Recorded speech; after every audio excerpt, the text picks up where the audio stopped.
Federal authorities moved quickly over the last 48 hours to find and arrest Lil Durk, whose real name is Durk Banks. Prosecutors say Banks even tried fleeing the country after 5 of his alleged co-conspirators were arrested just this week. Lil Durk, will he ever see the streets again? Lil Durk, the streets are coming for you. The image you project out here is the image you have to protect, especially in this street life. Englewood is a name that echoes through Chicago's South Side like both a cry and a call. A neighborhood known far and wide, not just for what it has endured, but for the resilience of those who call it home. Tucked between Garfield Boulevard to the north and 75th Street to the south, Englewood has long been one of Chicago's most infamous and misunderstood communities. Durk Derrick Banks, known professionally as Lil Durk, was born on October 19, 1992, in the Englewood neighborhood on Chicago's South Side, a community plagued by poverty and violence. His father, Dante Banks, also known as Big Durk, was a prominent figure in Chicago's street scene. In the early 1990s, Dante was convicted for his role in a cocaine distribution conspiracy that operated in Chicago from 1991 through 1993. According to court records, he was the primary organizer of the operation, the big homie, purchasing powder cocaine from suppliers and overseeing its distribution. In other words, when Chicago was the Wild West, Big Durk was the plug getting real money. But it wouldn't be long before the feds were on him. Before long, they would be at his door. When the metal bracelets touched his hands, he kept it straight and refused to cooperate. Long before his son was fighting for his life in a courtroom, Big Durk was fighting for his. The people he thought were his people would line up at his trial. Those that he thought were his connects would testify that they would drop off bricks of cocaine. The testimony would involve family and friends, all looking to make sure they didn't get life in the feds. That testimony would outline that beginning in March 1993, Mr. Banks began to rely upon Alton Mills to handle the exchange of cocaine and cash with the suppliers. On one occasion in the spring of '93, the sale of 3 kilograms of cocaine, 3 bricks, was made through Tasha Woods, a cousin of Mr. Banks, who would testify on behalf of the government at trial pursuant to a grant of immunity. Tasha wanted no part of prison. She knew Big Durk was putting that crack out there, and the feds were seeking life when it came to crack cocaine offenses. After obtaining powder from his suppliers, Big Durk and his crew would put the Pyrex to work, adding baking soda, turning the powder into rocks that would devour the neighborhood and destroy the community. The crack epidemic would be the root of poverty that had hit Chicago harder than a full-force train. Tasha Woods and her father, James Wood, who testified for the government pursuant to a plea agreement, would testify that they observed Mr. Banks cooking crack cocaine on the stove in his kitchen during 1992. They also testified that they observed Banks break the crack into smaller rocks for packaging, then weigh and bag it. The small plastic bags, which each sold for $10 on the street, were grouped into packs of 30 to 35 bags. With such a want for the urban poison, sales never stopped. Dime bag sales were made around the clock, and the workers were organized into 2 shifts. One dealer who testified at trial for the government stated that she recalled once selling up to 5 or 6 packs in a day. Other evidence indicated that on a good day, the entire operation could generate up to $15,000 in sales. Mr. Mills, Robert Shipp, Mario Dunlap, and Michael Wills were each involved in overseeing aspects of the street sales and in handling the cash proceeds at the direction of Big Durk. Robert Gaines worked as a dealer, primarily during the day shift. Miss Boogaloo was involved in handling the cash produced from the sales, counting money, depositing at the bank, and on one occasion, picking up cash at another location at the request of Big Durk. The government had all they needed. Family and foes would now become enemies and seal Big Durk's fate, leaving his small son Lil Durk without a father, and all he really would have is the streets. Everything said, Lil Durk would become another statistic. But would that be so? It would not take long for the jury to come back with a guilty verdict. In the end, Big Durk would be sentenced to life imprisonment. In later interviews, Dante claimed he was offered a reduced sentence in exchange for testifying against Gangster Disciples leader Larry Hoover, but refused, choosing to serve his sentence instead. "You give us Larry Hoover, we'll put you back on 26th, and you'll work for us," Banks said the authorities told him.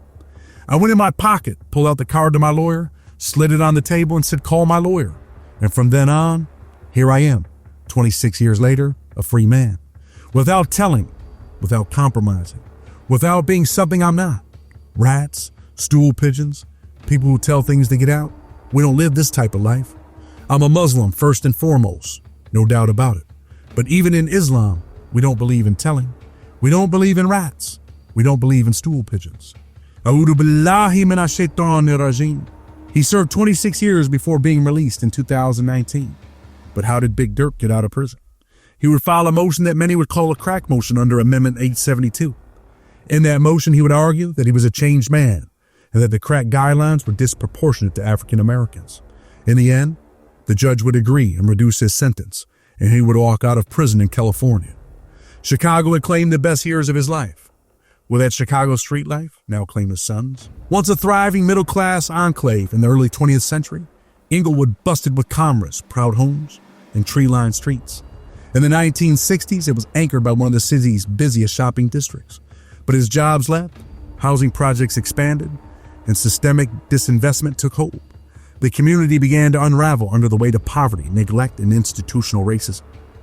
By the late 1980s and into the 1980s, Englewood had become a central battlefield in Chicago's gang wars. Territorial fights over drug corners, reputation, and survival. The statistics began to paint a grim picture. In 1991, Englewood was dubbed the most dangerous neighborhood in Chicago. In 1 year alone, it recorded over 100 homicides, more than some entire cities. If you were from here, there were two likely roads, the graveyard and/or prison. Englewood and its surrounding areas consistently rank among the top neighborhoods for shootings and murders. In 2021, for example, the 7th Police District, which covers Englewood, reported over 300 shootings and more than 60 homicides. Many of the victims were young, often teenagers, some even younger. Stray bullets became a part of life. Candlelight vigils and RIP murals line the streets, claiming lives while others continue knocking down their community one by one. Nothing more than a danger zone. But numbers alone don't tell the whole story. Behind each statistic is a name, like that of 9-year-old Tyshawn Lee, lured into an alley in 2015 and executed in a gang retaliation. Or 15-year-old Hayda Pendleton, who performed at President Obama's inauguration week before being shot and killed in a park near Englewood in 2013. Lil Durk, the streets are coming for you. The image you project out here is the image you have to protect. Growing up without his father, like most kids in the hood, Durk faced numerous challenges. He began exploring music through social media platforms like MySpace and YouTube, sharing his tracks and building an online fan base. Durk was dreaming of big things, but unsure if he would ever really find them. His initial mixtape, including Life Ain't No Joke, garnered local attention and people were playing his music. The Sign to the Street series 2013-2014 would propel him into the national spotlight. Leading to a deal with Def Jam Recordings, maybe he could finally put the streets behind him, maybe not.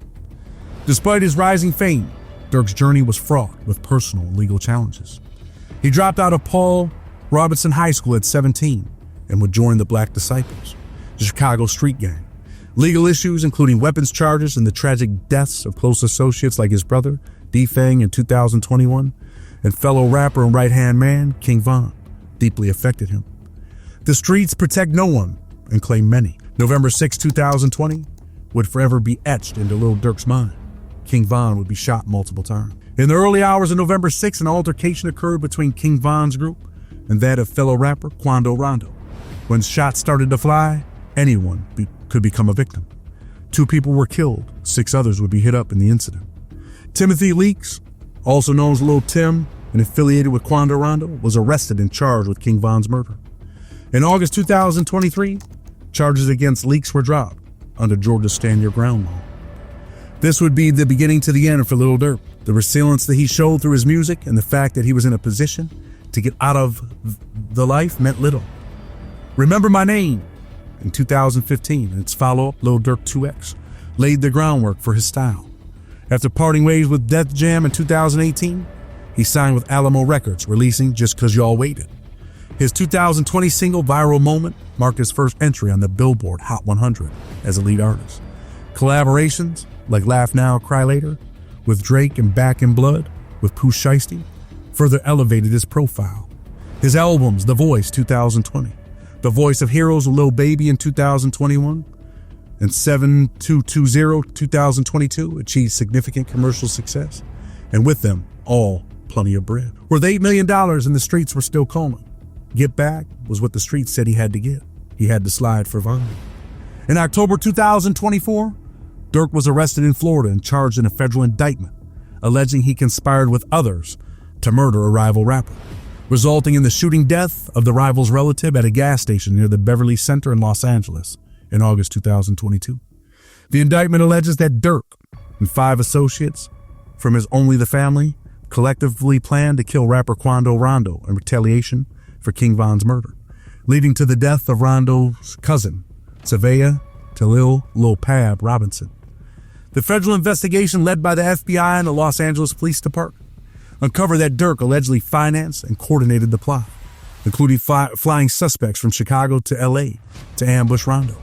The evidence includes communications where Durk advised associates to avoid booking flights under names associated with him. If you did not know better, you might think this was a movie plot or a script or even an urban novel, but for Lil Durk, it's his reality. The indictment: murder for hire, stalking resulting in death, and other crimes arising from a premeditated, execution-style murder that occurred on a busy street corner in Los Angeles. Among other things, the indictment charges that Lil Durk directed and financed 6 hitmen to travel across the country to hunt and kill his rival, Quando Rondo, also known to the feds as TB. Once the co-conspirators arrived in Los Angeles, the hitmen would use 2 vehicles to stalk TB for hours before ambushing TB's vehicle at a gas station in broad daylight, killing Lil Pab.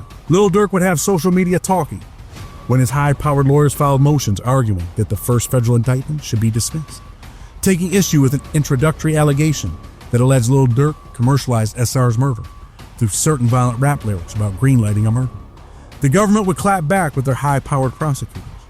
They would say Lil Durk's claim that his music prompted his indictment here is categorically false, as evidenced by the return of the second superseding indictment, which removed the disputed introductory allegation and contains no reference to defendant's violent lyrics. Is Lil Durk on trial for his lyrics or his music? The feds say he is on trial because he directed, orchestrated, and financed the brazen murder plot at issue in this case. When it comes to shot callers, the government says Lil Durk was that dude. According to them, Lil Durk is the leader of a Chicago-based organization called Only the Family. Music was not his only business. Murder was part of the life that Lil Durk was living. The government has sealed documents that only the attorneys and judge can see. In document 105, they say, in furtherance of his control of OTF and to exact revenge on his rivals, Lil Durk is alleged to have placed bounties on individuals that he and other OTF members wanted to kill, including TB. When the feds show up, they play no games. The first indictment included an introductory allegation that Lil Durk commercialized his violence through his rap lyrics, greenlighting a murder. That allegation stated the following: following the attempted murder of TB and the murder of SR, Lil Durk Banks sought to commercialize SR's death by rapping about his revenge on TB, with music that explicitly references audio from a news clip taken shortly after SR's murder, where TB screamed, "No, no," after seeing SR's dead body. Told me they got an addy, go, go. Got location, go, go. Green light, go, go, go, go. Look on the news and see you son screaming, no, no. On April 18, 2025, Lil Durk filed his motion to dismiss the first indictment, claiming that the rap lyrics at issue were authored before SR's murder, and thus he alleges he could not have been rapping about greenlighting this murder. His Instagram page would say on April 29, 2025, that the government presented false evidence to a grand jury to indict him. That isn't justice. We refuse to stay silent as black artists continue to be criminalized for their creativity. Lil Durk was tricked by his high-powered lawyers into believing they had a win. Of course, it costs money to file motions, and lawyers are always looking for more. According to the government, shortly after filing the motion, Lil Durk and others attempted to promote a false narrative that Lil Durk had been indicted because of his music, not because he allegedly spearheaded the violent murder plot at issue. As a result, the government removed the disputed introductory allegation and obtained a second superseding indictment on May 1st, 2025. However, just like every iteration of the indictment before it, the second superseding indictment alleges that Lil Durk caused, directed, and orchestrated the execution-style murder of SR on a busy street corner in Los Angeles. The government says Lil Durk has repeatedly used his pulpit to promote violence, publicly rapping about paying for murders, hunting opponents with machine guns, bounty hunters in Beverly Hills, and other lyrics that have striking similarity to the modus operandi used to kill SR. Whether or not defendant's lyrics about greenlighting a rival were written before or after SR's death, the release of the song after the murder gave defendant's fans fodder to associate him with the murder, a claim that defendant himself seemed to admit during an interview on a popular podcast with DJ Academics. It might be YouTube or your lyrics that it might help see your fate. For Durk, I don't want no who you catch. I want the ones I paid for, trolling ass. We shot your homie. These things might help seal his fate. With 3 indictments, can Durk get out from under the feds? What evidence do the feds have? Document 105 that is under seal says it all. These are the things the public has not seen, but Lil Durk and his lawyers have. The evidence is wild, and whether people are Durk or his dad want to admit it, bringing people to Islam won't get him out. Evidence shows that Banks ordered TB's murder, according to the government, and that the hitman used Banks and OTF-related finances to carry out the murder. For example, bank and flight records show that an OTF member and close associate of Mr. Banks coordinated and paid for Jones, Lindsay, Wilson, Houston, and other OTF members to travel from Chicago to California on the day before the murder, August 18th, 2022. Co-conspirator had paid for the flights using a credit card linked to Banks and OTF. Around the time that co-conspirator 3 purchased the co-conspirator's flights to California, iCloud records show that a phone number associated with Banks texted co-conspirator stating, "Don't book no flights under no names involved with me." On the same day that the hitman traveled to California from Chicago, Lil Durk also traveled to California with another charged co-conspirator, Mr. Grant, on a private jet. Later that day, Grant would purchase ski masks for the shooters to use to commit the murder, and paid for the other co-conspirator's hotel room using a credit card in Lil Durk's name. According to the feds, the hitman in this case traveled using Lil Durk's money. The FBI agent that filed the complaint wrote, "I know the following based on my review of LAPD police reports, surveillance footage, bank and flight records, witness statements, and homicide detectives from the LAPD and federal investigators involved in this case." On August 18, 2022, the day before SR's murder, OTF members learned of the location of TB from a longtime OTF affiliate, co-conspirator number 4. After OTF members learned this, the following men took a one-way flight from Chicago to San Diego: Jones, Lindsay, Wilson, Houston, and co-conspirator 2. The one-way tickets to San Diego were purchased using an American Express credit card, ending in 2039, and in the name of co-conspirator 3, who was also associated with OTF and Lil Durk. Based on records from Apple, I know that on that same day, a number ending in 9595, believed to be associated with Banks, sent a text message to co-conspirator 3 stating, "Don't book no flights under no names involved with me." Based on my review of hotel records, I know that Grant rented and paid for a room at the Sheraton Universal Hotel in Universal City, California on August 18, 2022, using an American Express card and Banks' name, ending in 1015. Jones, Lindsay, Wilson, Houston, and co-conspirator 2 stayed at the hotel the night before the co-conspirators tracked, stalked, and attempted to kill TB. Based on my review of bank records, I know the 2039 and 1015 credit cards were issued under an account belonging to OA and Astronaut Sounds LLC. Based on public information, I know that OA was Banks' manager in or around 2022. Georgia's Secretary of State Online Corporation records show that Astronaut Sounds LLC was initially registered by OA in 2017. This is the evidence outlined by the FBI agent. A request of amendment was filed in 2021, and the new manager, Banks, was added to the business. The bank records also show that Astronaut Sounds American Express account had 4 credit cards issued to 4 individuals: Banks, co-conspirator 3, Banks' father DB, and OA. Based on my review of the records from a private airplane company, I know that Banks and Grant flew on the same airplane from Los Angeles to Miami on August 16, 2022, and back to LA on August 18, 2022. The day before SR's murder, records from a rental property show that Banks manager OA rented a house in Encino, California from July 1st to October 1st, 2022. Based on investigators' review of photographs of the interior of the Encino rental, I know that video footage from an August 18, 2002 podcast shows the host of the podcast with Banks, wherein Banks appears to be inside the Encino house. A'udhu billahi minash shaitanir rajim. Bringing 13 people to Islam, ashhadu an la ilaha ashhadu anna Muhammad abduhu rasulullah, might not be enough for bail or to get Durk out from under the mess he is in. Will he eventually plead or meet the same fate as his father, life in prison?